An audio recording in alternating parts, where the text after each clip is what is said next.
Well, good morning, everyone, and welcome back. Happy Wednesday morning to you. My name is Don K. Preston. I'm the president of Preterist Research Institute of Ardmore, Oklahoma, and this is what I call my morning musings. We are currently studying the epistles to the Thessalonians, both 1st and 2nd, with our goal to be focused on, eventually, 1 Thessalonians chapter 4. 1 Thessalonians 4:13 and following is one of the key, quote, rapture texts of my dispensational friends. My amillennial and my postmillennial friends insist it's a, quote, end of human history event. I'm convinced absolutely the opposite of that. And what we're doing, before we just simply go to 1 Thessalonians chapter 4, is we have looked at all of Paul's previous references to eschatology in 1 Thessalonians epistle, that is, leading up to chapter 4. Now we're looking at 2 Thessalonians and seeing the correlation there of and with 1 Thessalonians chapter 4. The goal and the aim being that if we demonstrate that there is a consistent, harmonious eschatology, and we can identify that consistent, harmonious eschatology, then it helps us in our understanding of 1 Thessalonians chapter 4. In other words, unless we do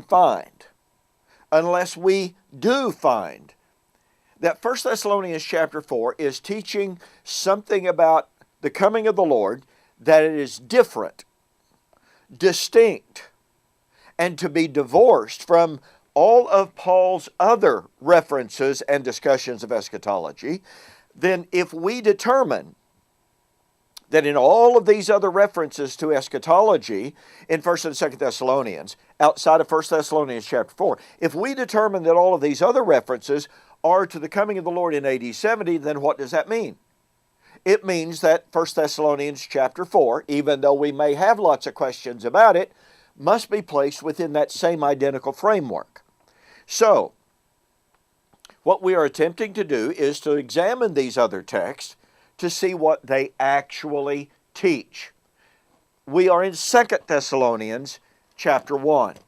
Now, I want you to notice, and I pointed this out in the previous installment, Paul is writing to the Thessalonians who were at that time being persecuted.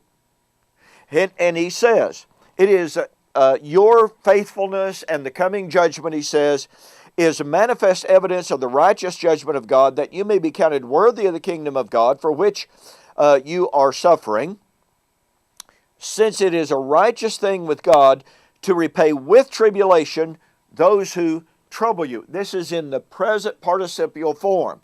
Now, couple that with the present active indicative of the text, it demands that we are looking at a then-present persecution of the Thessalonians. Here is an undeniable historical reality. It wasn't the Romans persecuting the Thessalonians. The Romans did not persecute the church until approximately 64 under Nero. But, watch this.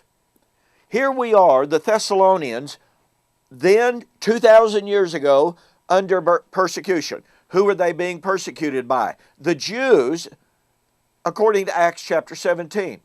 We have a perfect harmony between 2 Thessalonians chapter 1 and 1 Thessalonians chapter 2. Now watch this. We have the same church being discussed in both texts. That's absolutely undeniable. We have the same thing happening to that church in both epistles.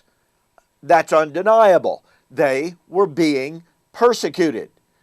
They were being persecuted, point number 3, by the Jews, or at the instigation of the Jews. Acts 17, 1 Thessalonians 2, 15 and following, 2 Thessalonians 1, those who are troubling you. And the same promise, point number 4, is given in both 1 Thessalonians chapter 2, 15 to 17, and 2 Thessalonians chapter 1. That promise was impending imminent wrath on their persecutors and their vindication. Now, catch the power of this. Virtually no scholar denies that 1 Thessalonians chapter 2, 15 to 17 is a reference to the AD 70 judgment of Israel for persecuting the saints. But wait, 2 Thessalonians chapter 1 is directly parallel with 1 Thessalonians chapter 2, 15 to 17. Now, since 2 Thessalonians chapter 1 is directly, specifically, thematically, motivally, and temporally directly parallel with 1 Thessalonians chapter 2, 15 to 17, and since 1 Thessalonians chapter 2, 15 to 17 refers to the AD 70 judgment of Israel for persecuting the saints, that means that 2 Thessalonians chapter 1 is about the impending AD 70 judgment of Israel for persecuting the saints. You know, I developed this and a whole lot more extensively in my book, We Shall Meet Him in the Air, the Wedding of the King of Kings. And here's what I'm going to do. All right? You go to my website and you order the book, We Shall Meet Him in the Air, the Wedding of the King of Kings, and that's eschatology.org or bibleprophecy.com. All right? You order this book, you say that you saw the offer on YouTube or Facebook, I will give you a copy of my book in flaming fire, regularly $4.95, absolutely free, and I will pay shipping, which is normally $4.95. That's going to save you $10, okay? You order We Shall Meet Him in the Air, the Wedding of the King of Kings. Say, I saw your special offer for the two books, in flaming fire and We Shall Meet Him in the Air, and you get this book free, and I'll pay your shipping. Hey, we got a whole lot more on this, but I hope you see the power of the correlation between 1 Thessalonians 2 and 2 Thessalonians chapter 1 that definitively determines that 2 Thessalonians chapter 1 was fulfilled in AD 70. We'll see you on the flip side.